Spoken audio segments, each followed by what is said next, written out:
Good morning friends. आज हमारी history की क्लासेस के अंदर हम लोग शुरू कर रहे हैं मध्यकालीन भारत का इतिहास।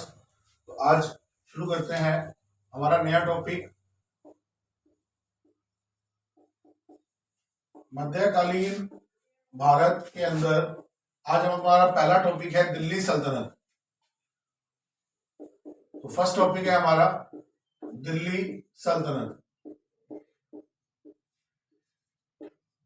अब दिल्ली सल्तनत का कालक्रम जो है वो मोस्टली क्वेश्चंस में पूछा जाता है कि दिल्ली सल्तनत का काल क्या था। तो दिल्ली सल्तनत का कालक्रम था 1206 से लेकर 1526 तक। 1206 में पहले वंश की स्थापना होती है जिसे बोला जाता है गुलाम वंश। अब गुलाम वंश का भी शासन काल पूछा गया है, तो इनका जो कालक्रम है वो 1206 से लेकर 1290 तक रहता है। साथियों, गुलाम वंश जो है इसके ऊपर जो विद्वान है उनको एक मत नहीं है, विद्वान जो है वो एक मत नहीं है। तो यहां पर इसका नाम गुलाम वंश क्यों रखा गया? क्योंकि इसका जो प्रथम शासक था वो था कुतुबुद्दीन ऐबक। कुतुबुद्दीन ऐबक जो है ये मोहम्मद गोरी का गुलाम था और कुतुबुद्दीन ऐबक का गुलाम था इल्तुतमिश, और इल्तुतमिश का गुलाम था बलवन। अब इतिहासकारों का यह मानना है कि यहां पर गुलाम के गुलाम का शासन चल रहा है, तो ये गुलाम वंश है। लेकिन साथियों, ये गुलाम वंश इसको नहीं कह सकते, क्योंकि गुलाम वंश के अंदर कुल 11 शासक हुए और 11 शासकों में सिर्फ 3 ही गुलाम थे। बाकी 8 जो है उनके पास किसी की गुलामी नहीं थी, कोई गुलाम नहीं थे। तो ये भी जो मत है वो वैलिड नहीं माना जाता। फिर कुछ लोग इसे कहते हैं कि यह शमसी वर्ग था, या शमसी वंश या इलबारी वंश बोला जाता है। ये भी सत्य नहीं हो सकता, क्योंकि सभी ना तो शमसी थे ना ही इलबारी थे। उसके बाद में इतिहासकार कहते हैं कि इनको प्रारंभिक तुर्क कहा जा सकता है। क्या कहा जा सकता है? प्रारंभिक तुर्क कहा जा सकता है। इस बात को अधिकांश इतिहासकार मानते हैं कि हाँ, ये आए हुए प्रारंभिक तुर्क थे, इसलिए इनको प्रारंभिक तुर्क कहा जा सकता है। इसके अलावा जो सबसे सर्वमान्य है वो है ममलूक वंश। ममलूक वंश जो है वो इसको परफेक्टली नाम दिया गया है डॉक्टर हबीबुल्ला द्वारा। डॉक्टर हबीबुल्ला कहते हैं, डॉक्टर हबीबुल्ला इन्हें ममलूक वंश के नाम से कहते हैं, और ममलूक का अर्थ होता है तथा कथित गुलाम।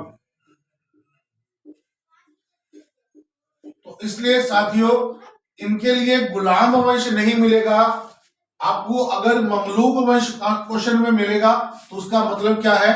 गुलाम वंश। तो हमने इसमें क्या देखा? इसका नामकरण जो है, पहले वंश का जो नाम है गुलाम वंश ना होके क्या है? ममलूक वंश। आजकल के जो ट्रेंड है, फर्स्ट ग्रेड के पेपर की मैं बात करूं, कॉलेज लेक्चरर की बात करूं, तो उनके अंदर ये क्वेश्चन जो है वो बहुत बार पूछा गया है। एक बार कॉलेज लेक्चरर में ये भी पूछा गया है कि ममलूक जो नाम है वो किस इतिहासकार ने दिया है? तो डॉक्टर हबीबुल्ला की देन। अब हम इसके बात करते हैं प्रथम शासक की। तो इसका जो प्रथम शासक और संस्थापक था वो था कुतुबुद्दीन ऐबक। तो प्रथम शासक का नाम क्या है? कुतुबुद्दीन ऐबक।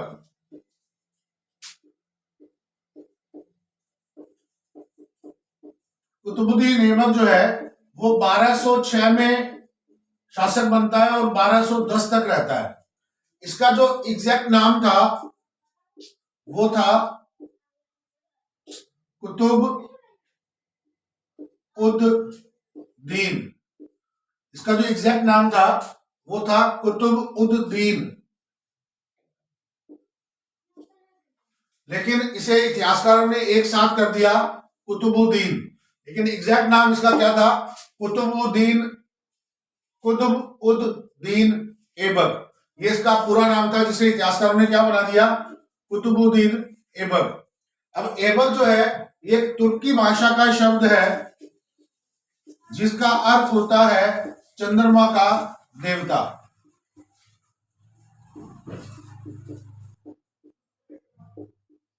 ऐबक शब्द का क्या अर्थ है? चंद्रमा का देवता। इसके बाद में बात करें, ये मोहम्मद गौरी का गुलाम था। मोहम्मद गौरी ने इसे गजनी के बाजार में खरीदा था। कहां से खरीदा था? गजनी के बाजार से खरीदा था। ये इसका विश्वास पात्र जो गुलाम था और गौरी ने इसे आमिर ए आखुर का पद दिया। आमिर ए आखुर का पद दिया था, जो सेना के अंदर सबसे महत्वपूर्ण पद था। और इसके अलावा इसे मलिक व सिपह सलार की उपाधि दी थी। मलिक व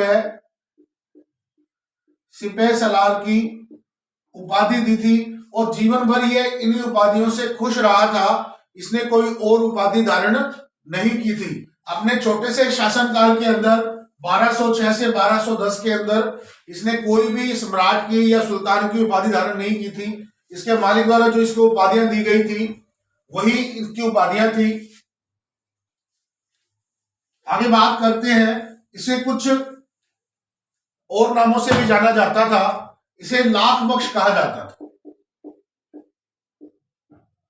इसे लाख बख्श कहा जाता क्योंकि ये लाखों का दान करता था।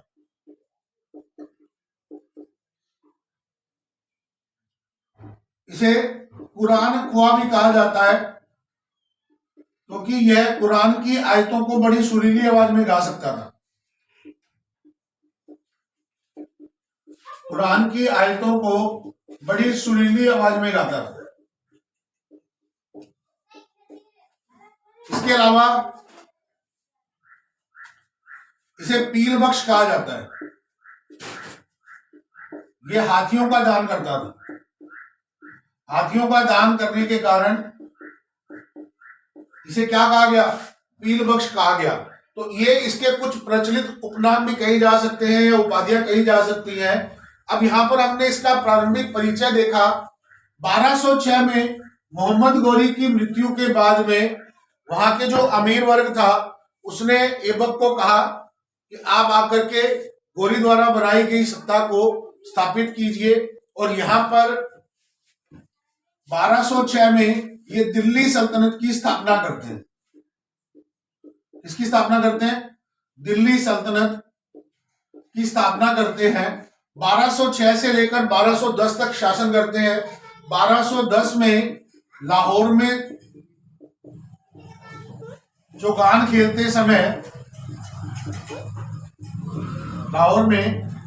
खेलते समय घोड़े से गिरकर इनकी मृत्यु हो गई और इनका ये शिक्षा जो शासनकाल है ये समाप्त हो जाता है।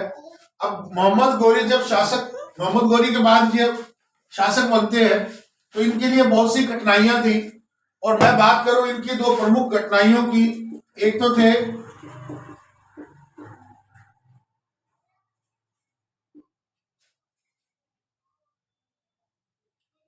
नासिरुद्दीन कुबाचा और दूसरे थे ताजुद्दीन यल्दौज। अब यहां पर ये दोनों इनके प्रतिद्वंदी थे। जब मोहम्मद गौरी ने अपने गुलामों को अपनी शासन सत्ता सौंपी थी, गवर्नर बनाया था, तो ताजुद्दीन यल्दौज जो है ये गजनी का था। इसे गजनी का सूबेदार बनाया गया था या आप गवर्नर कह सकते हैं। और इसे मुल्तान व सिंध का तो अब और ऐबक जो है ये उत्तर भारतीय क्षेत्रों का था। अब यहां पर ऐबक जो है वो उत्तर भारतीय क्षेत्रों में है, नासिरुद्दीन कुबाचा मुल्तान व सिंध का है। अब यहां पर ताजुद्दीन यल्दौज जो है वो गजनी का है। तो ताजुद्दीन यल्दौज जो है वो गजनी में बैठा था तो इसने अपने आप को स्वतंत्र शासक घोषित कर दिया। नासिरुद्दीन कुबाचा मुल्तान व सिंध में बैठा था, इसने अपने आप को स्वतंत्र घोषित कर दिया। अब ऐबक जो है वो इनको अपने अधीन कैसे लेके आए? क्योंकि अगर इनको अपने अधीन नहीं लेके आएगा तो दिल्ली सल्तनत का अपने आप में कोई लेना देना नहीं है।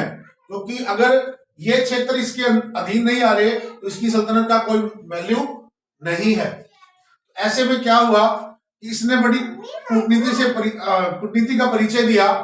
एबक को मालूम था कि अगर मैं इनसे संघर्ष करता हूं तो मेरी शक्ति कम होगी, तो इसने अपनी कूटनीति का परिचय दिया और इनके साथ अपने वैवाहिक संबंध स्थापित किए। वैवाहिक संबंधों के अंतर्गत क्या किया, अपनी बहन का विवाह नासिरुद्दीन कुबाचा से कर दिया। अब यहाँ पर वैवाहिक संबंध होने पर कुबाचा ने जो है बाद में ऐबक की अधीनता स्वीकार कर ली। और यहाँ पर ताजुद्दीन यल्दौज की बात करूं तो यल्दौज की बेटी के साथ वह खुद विवाह कर लेता है। अब वैवाहिक संबंधों के बाद में यल्दौज के साथ इनकी जो स्थिति है वो अच्छी नहीं होती है और 1208 के अंदर ऐबक गजनी पर अटैक कर देता है। अब गजनी पर अटैक करते हैं, यल्दौज जो है वो पराजित होकर भाग जाते हैं। अब यहाँ पर यल्दौज के जाने के बाद में ऐबक की सेना गजनी में रहती है, यहाँ उत्पाद मचाती है और विलासी हो जाती है। तो यहाँ पर गजनी की जनता जो है वो ऐबक को अपना शासक स्वीकार नहीं करती, क्योंकि यहाँ पर इसकी सेना और ये खुद जो है वो यहाँ करके विलासी हो गया है। अब यहाँ पर जब सहयोग नहीं मिला तो ऐबक जो है वो वापस दिल्ली में आ गया और यहाँ पर गजनी पर वापस से ताजुद्दीन यल्दौज का शासन हो गया। 1210 में इसकी मृत्यु के बाद में आगे हम जब देखेंगे तो ताजुद्दीन यल्दौज और यहाँ पर मुल्तान में सिंध, इन पर आगे उत्तर भारतीय जो राजा है, आने वाले राजा जो है वो कब्जा कर लेंगे। लेकिन ऐबक के साथ इनके संबंध इसी तरीके से रहे हैं। आज हमने देखा कुतुबुद्दीन ऐबक। साथियों, आशा है आपको पसंद आया होगा। इसके अंदर से मैं बात करूं कंपटीशन एग्जाम्स के अंदर या आपके ग्रेजुएशन की मैं बात करूं तो सभी के लिए टॉपिक इंपॉर्टेंट रहता है। आज एक हमने शुरुआत की है, आगे इसी तरीके के वीडियो जो है वो हम आगे और भी बनाते रहेंगे। आप लोगों का सहयोग मुझे मिलता रहे। प्लीज लाइक कीजिएगा, सब्सक्राइब कीजिएगा और अपने साथियों को शेयर जरूर कीजिएगा। Thank you.